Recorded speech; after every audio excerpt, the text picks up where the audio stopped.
Sri media Tamil channel நண்பர்களுக்கு வணக்கம். தமிழ் சினிமாவில் திரைக்கதை வசனத்தில் மிகப்பெரிய சாதனை படித்தவர் ஆரூர் தாஸ். ஒரு காலகட்டத்தில் அன்றைய தமிழ் சினிமாவோட 3 பெரும் ஆளுமைகள்னு சொல்லப்பட்ட மக்கள் திலகம் எம்ஜிஆர், நடிகர் திலகம் சிவாஜி, காதல் மன்னன் ஜெமினி என 3 பேருக்குமே தொடர்ந்து திரைக்கதை வசனம் எழுதுகிற வாய்ப்பை பெற்றிருந்தார் ஆரூர் தாஸ். இந்த ரேஸ்ல நாம ஜெமினியை கொஞ்சம் தள்ளி வச்சுட்டு பார்த்தோம்னா எம்ஜிஆர், சிவாஜி ஆகிய 2 பேரும் அன்னைக்கு தமிழ் சினிமாவில் எதிரெதிர் துருவங்களாக தான் இருந்தாங்க. பொதுவாக எம்ஜிஆர் திரைப்படங்களில் பணியாற்றுகிற டெக்னீஷியன்கள் சிவாஜி படத்தில் பணியாற்ற மாட்டாங்க. அதே மாதிரி சிவாஜி படத்தில் பணியாற்றுகிறவர்கள் பெரும்பாலும் எம்ஜிஆர் படத்தில் இருக்க மாட்டாங்க. ஆனால் இதில் விதிவிலக்கா எம்ஜிஆர், சிவாஜிங்கிற 2 பேர் படத்துலையும் தொடர்ந்து பணியாற்றி வந்தார் ஆரூர் தாஸ். இது திரையுலகில் பெரிய சாதனையாகவே பார்க்கப்படுது. ஏன்னா இது மாதிரி தொடர்ச்சியாக ஒரு கதாசிரியர் தொடர்ந்து ஒரு நடிகர் படங்கள்லையோ இல்லை ஒரு தயாரிப்பாளர் படங்கள்லையோ இல்லைன்னா ஒரு டைரக்டர் படங்கள்லையோ பணியாற்றுறது ரொம்பவே கஷ்டம். ஆனால் ஆரூர் தாஸ் இதில் சக்ஸஸ்ஃபுல்லாகவே டிராவல் பண்ணியிருக்காரு. தஞ்சை ராமையா தாஸ் அன்றைய பிரபல கதாசிரியர் மற்றும் பாடலாசிரியர். அவர் மக்கள் திலகம் எம்ஜிஆரை வைத்து ராணி லலிதாங்கி அப்படிங்கிற ஒரு படத்தை தயாரிக்க திட்டமிடுறாரு. அந்த படத்துக்கான திரைக்கதை எழுதுகிற பொறுப்பை ஆரூர் தாஸ்டமே ஒப்படைக்கிறாரு ராமையா தாஸ். அதோட மட்டும் இல்லாமல் அந்த படத்தோட காட்சிகள் சிலவற்றுக்கு வசனம் எழுதவும் சொன்னார் ராமையா தாஸ். இதனை ஒப்புக்கொண்ட ஆரூர் தாஸ் ராமையா தாஸ் சொன்ன மாதிரியே எழுதி முடிச்சுட்டு அந்த பிரதியை மக்கள் திலகம் எம்ஜிஆர்ட்ட கொண்டு போய் கொடுத்தாரு. அப்போ எம்ஜிஆர் லாய்ட்ஸ் காலனியில் இருக்காரு. அந்த வீட்டுக்கு போய் எம்ஜிஆரை சந்திச்ச ஆரூர் தாஸ் ராணி லலிதாங்கி படம் சம்பந்தப்பட்ட அந்த ஃபைலை எம்ஜிஆர்ட்ட கொடுத்தாரு. ஆரூர் தாஸ் கொடுத்த ஃபைலை எம்ஜிஆர் படித்து பார்த்தாரு. அதில் ஒரு இடத்துல ஒடியாத இடையினால் ஊர்வசியாய் ஆடினாள் அப்படின்னு ஒரு வசனத்தை எழுதியிருந்தார் ஆரூர் தாஸ். அந்த வசனம் எம்ஜிஆருக்கு ரொம்பவே பிடிச்சிருந்தது. பொதுவாகவே அவருக்கு தமிழ் இலக்கியங்கள் மேலே அபார காதல் இருந்துச்சு. இதில் ஒடியாத இடை என்றால் என்ன அப்படின்னு ஆரூர் தாஸ்கிட்ட ஒரு பெரிய விவாதமே நடத்துகிறாரு எம்ஜிஆர். ஆரூர் தாஸோட தமிழ் எம்ஜிஆருக்கு ரொம்பவே பிடிச்சிருந்தது. எல்லாம் ஓகே, ராணி லலிதாங்கி படத்தோட கதை வசனம் எல்லாமே எம்ஜிஆருக்கு பிடிச்சிருந்தது. ஆனால் அந்த படத்தோட கண்டென்ட்டில் கொஞ்சம் சிக்கல் இருந்துச்சு. அதாவது அன்னைக்கு அவர் திராவிட முன்னேற்ற கழகத்தில் இருந்ததால் அந்த படத்தோட காட்சிகள் சிலவற்றில் உள்ள முரணை சரி செய்ய சொன்னார் எம்ஜிஆர். அதை ஆரூர் தாஸ்டே சொன்னார். நான் கடவுள் மறுப்பு கொள்கை உள்ள இயக்கத்தில் பயணிக்கிறேன். அதனால் இந்த படத்தில் உள்ள சில கருத்து முரண்பாடுகளை சரி செய்யணும். நான் தஞ்சை ராமையா தாஸை என்னோட குருநாதராக நினைக்கிறேன். அவர் இந்த சின்ன சின்ன குறைகளை எல்லாம் சரி செஞ்சா நான் நடிக்கிறேன் அப்படின்னு சொன்னார் எம்ஜிஆர். ஆனால் தஞ்சை ராமையா தாஸ் இதற்கு ஒப்புக்கலை. எம்ஜிஆர் அந்த படத்துலேருந்து விலக்கப்பட்டாரோ இல்லை அவராக விலகினாரோ தெரியாது. ஆனால் அதன் பிறகு ராணி லலிதாங்கிங்கிற படம் நடிகர் திலகம் சிவாஜி நடிப்பில் வெளிவந்துச்சு. ஸோ எம்ஜிஆர் படத்தில் பணியாற்றுகிற முதல் வாய்ப்பே ஆரூர் தாஸ்க்கு மிஸ் ஆனது. ஆனால் அதுக்கு பிறகும் அவர் எம்ஜிஆர் படத்தில் தொடர்ந்தாருங்கிறதும் அவர் ரொம்ப வெற்றிகரமாக எம்ஜிஆர் படத்தில் பணியாற்றினாருங்கிறதும் தான் ரொம்ப வியப்பான செய்தி. அதாவது ராணி லலிதாங்கி படத்தில் எம்ஜிஆர் நடிக்கலை, எம்ஜிஆர் படத்துக்கு ஆரூர் தாஸ் எந்த வசனமும் எழுதலைங்கிற டிராவல் தொடர்ந்துகிட்டு இருக்கு. அப்போ தான் சாண்டோ சின்னப்பா தேவர் என்ட்ரி ஆகிறாரு. மக்கள் திலகம் எம்ஜிஆர், சரோஜா தேவி நடிப்பில் தாய் சொல்லை தட்டாதேன்னு ஒரு படம் தேவர் பிலிம்ஸ் தயாரிப்பில் ரெடி ஆகுது. இந்த படத்தோட இயக்குனர் எம்ஏ திருமுகம். அந்த காலத்தில் வெளிவந்த ஒரு இந்தி படம் சர்தார். சாண்டோ சின்னப்பா தேவர் மேலே ரொம்ப மரியாதையும் அன்பும் வச்சிருந்த ஏவிஎம் சரவணன் அந்த படத்தை தேவருக்கு திரையிட்டு காட்டினார். அதோட இந்த படத்தை நீங்கள் தமிழில் எடுத்தீங்கன்னா பெரிய வெற்றி பெறும் அப்படின்னு சொன்னார் ஏவிஎம் சரவணன். தேவர் அந்த படத்தை பார்க்கும்போது ஆரூர் தாஸும் கூட இருந்தார்.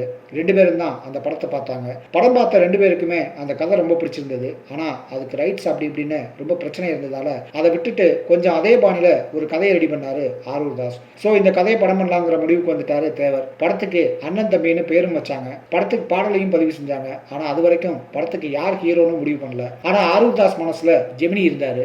அந்த டயத்தில் தேவர் பதிவு செஞ்ச பாடல் ஸ்டுடியோக்கு பக்கத்தில் மக்கள் திலகம் எம்ஜிஆரோட மாடப்புறா படத்தோட படப்பிடிப்பு நடக்குது. அப்போ தற்செயலா எம்ஜிஆர் தேவரை பார்க்குறாரு.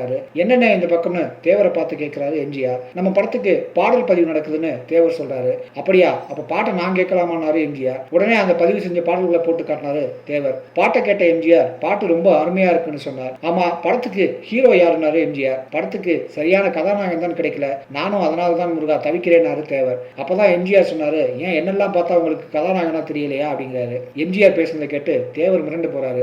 ஏன்னா தேவருக்கும் எம்ஜிஆருக்கும் தாய்க்கு பின் தாரம் படத்துல சின்ன மனக்கசப்பு இருந்துச்சு. அதனால எம்ஜிஆரை தேவர் தன்னோட படத்துக்கு கேட்காம இருந்தாரு. ஆனா எம்ஜிஆரை இப்படி கேட்டதால, தெய்வமே நீங்க மட்டும் நடிக்கிறதா இருந்தா அதை விட எனக்கு வேற என்ன வேணும் அப்படின்னு சின்னப்பா தேவர் எம்ஜிஆர்ட்ட சொன்னாரு. அப்படி அவங்க பேசிக்கிட்ட அந்த நிமிஷமே அவங்க 2 பேரோட மனக்கசப்பும் நீங்கிடுச்சு. அவங்க நட்பும் மறுபடியும் தொடர்ந்துச்சு. ஸோ கதை ரெடி, எம்ஜிஆர் ஹீரோ, படத்தை பண்ணலாம்னு முடிவு பண்ண பிறகு எம்ஜிஆர்ட்ட ஆரூர் தாஸை கூட்டிட்டு போய் அறிமுகம் செஞ்சாரு தேவர். அதுக்கு முன்னால எம்ஜிஆர் நடிக்கிறதால இந்த படத்துக்கு நல்லதா ஒரு பேர் வைக்கணும்னு முடிவு பண்றாங்க.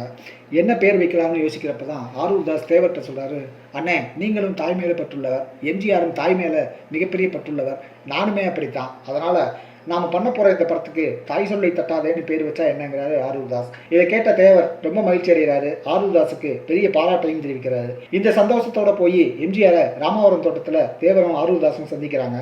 இப்ப ஆரூர் தாஸ் மனசுல ஒரு சின்ன நெருடல் இருந்துகிட்டே இருக்கு. ஏன்னா நாம ஏற்கனவே எம்ஜிஆர் ராணி லலிதாங்கிங்கிற படத்துக்காக சந்திச்சிருக்கோம். சோ அந்த படம் அவர் நடிக்காம கடைசியில சிவாஜி பண்ணாரு. அதனால அவர் ஏதோ நம்ம மேல வருத்தத்துல இருப்பாரோன்னு சின்ன நெருடல் இருந்துச்சு. தேவர் எம்ஜிஆருக்கு ஆரூர் தாஸை அறிமுகம் செஞ்சு வச்சுக்கிறாரு. ரெண்டு பேருமே பரஸ்பரம் வணக்கம் தெரிவிச்சுக்கிறாங்க. அதுக்கு பிறகுதான் ஆரூர் தாஸை பார்த்து எம்ஜிஆர் கேட்டாரு, நீங்க சிவாஜி படத்துக்கு எழுதுறீங்கன்னு. ஆமான்னு சொன்ன ஆரூர் தாஸ் தான் பாசமலர் படத்துக்கு எழுதுனதையும் அடுத்ததா படித்தால் மட்டும் போதுமா படத்துக்கு எழுத போதாவும் சொன்னாரு. அடுத்ததா சிவாஜிக்கு நீங்க தான் நிரந்தர எழுத்தாளரா அப்படின்னாரு எம்ஜிஆர். ஆமா நான் தான் தொடர்ந்து எழுதிக்கிட்டு இருக்கேன்னு சொன்ன ஆரூர் தாஸ் அடுத்து கூட பார்த்தால் பசி தீருங்கிற படத்துக்கும் நான் தான் எழுத போறேன்னு சொன்னாரு. இந்த படத்துக்கு வசனம் எழுதிங்களான்னு கேட்டாரு. அப்ப ஆரூர் தாஸ் சொன்னாரு, நான் இந்த படத்துக்கான வசனத்தை மொத்தமாவே எழுதி முடிச்சிட்டேன்னு சொன்னாரு. அதை கேட்டு ஆச்சரியப்பட்ட எம்ஜிஆர், நாங்களே இப்பதானே இந்த படத்தை பண்ணலாம்னே முடிவு பண்ணோம், அதுக்குள்ள எப்படி இந்த படத்துக்கான மொத்த வசனத்தையும் நீங்க எழுதி முடிச்சீங்க என்றார் எம்ஜிஆர். அப்ப ஆரூர் தாஸ் இல்ல இதை பண்ணலாம்னு ஒத்துக்கிட்ட உடனே முழு வசனத்தையும் எழுதிட்டேன்னு சொல்றார். இவங்க உரையாடல்கள்லாம் முடிஞ்ச பிறகு அந்த தாய் சொல்லை தட்டாதே படத்தோட முழு கதையையும் எம்ஜிஆர் சொல்லி முடிச்சாரு ஆரூர் தாஸ். கதையை கேட்ட எம்ஜிஆர் நல்லா இருக்கு அப்படின்னு ரொம்ப சிம்பிளா சொல்லி முடிச்சாரு. அதுக்கு பிறகு எம்ஜிஆர் வீட்டுல இருந்து சின்னப்பா தேவரும் ஆரூர் தாஸும் கிளம்பினாங்க. தனக்கும் எம்ஜிஆருக்கும் நடந்த இந்த உரையாடல்கள்ல எம்ஜிஆருக்கு தன்னை பிடிக்கலைங்கிற முடிவுக்கு வந்தாரு ஆரூர் தாஸ். அதை தேவர்கிட்டையும் பகிர்ந்துகிட்டாரு. தேவரும் ஆமாமா நானும் கவனிச்சேன், அவர் கதையை பத்தி கேட்காம பெரும்பாலும் சிவாஜியை பத்தி தான் கேட்டார்ல அப்படின்னாரு தேவர். என்னன்னா இந்த படம் முதல்ல எம்ஜிஆரை வச்சு எடுக்கிறதா திட்டமிடப்படல, படம் பண்ணணும், அதுக்கு ஆரூர் தாஸ் வசனம் எழுதணும்னு முடிவு பண்ணாரு தேவர். அதன்படி வசனம் எழுதி முடிச்சார் ஆரூர் தாஸ். அதன் பிறகுதான் அந்த கதைக்குள்ள எம்ஜிஆர் ஹீரோவா வராரு. தாய் சொல்லி தட்டாதே படத்துக்கு எப்படி எம்ஜிஆர் எதிர்பாராம ஹீரோவா வந்தாரோ அதே மாதிரியே எம்ஜிஆர் படத்துக்கும் ஆரூர் தாஸ் எதிர்பாராமலே கதாசிரியரா வந்தாரு. அப்ப ஆரூர் தாஸ், அண்ணே எம்ஜிஆருக்கு என்ன பிடிக்கல, அதனால இந்த தாய் சொல்லி தட்டாதே படப்பிடிப்புக்கு நான் வரல, என்னை தப்பா நினைச்சுக்காதீங்கன்னு தேவர்கிட்ட சொல்றாரு ஆரூர் தாஸ். ஆனா அதை தேவர் ஒப்புக்கொள்ள மாட்டேங்கிறாரு. நாளைக்கு இந்த படத்தோட துவக்க விழாவும் அதை தொடர்ந்து படப்பிடிப்பும் ஆரம்பமாகுது, நீ கண்டிப்பா இதுல கலந்துக்கணும்னு உத்தரவு போடுறாரு தேவர்.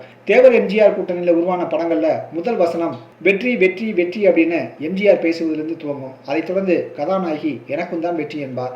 இப்படித்தான் படத்தின் ஆரம்ப காட்சி துவங்கும். சரி, அடுத்ததா என்ன காட்சி எடுக்கலாம் அப்படின்னு சொல்லும் போது அங்கதான் தேவர் சமயோசிதமா ஒரு காரியம் பண்றாரு. அதாவது ஆரூர் தாஸை கூப்பிட்டு, தாஸ் எம்ஜிஆருக்கு அந்த வசனங்களை படிச்சு காட்டுன்னு சொன்னாரு. அப்ப உதவி இயக்குனர்கிட்ட இருந்து அந்த வசனம் எழுதின பேப்பரை வாங்கி எம்ஜிஆருக்கு படிச்சு காட்டினாரு ஆரூர் தாஸ்.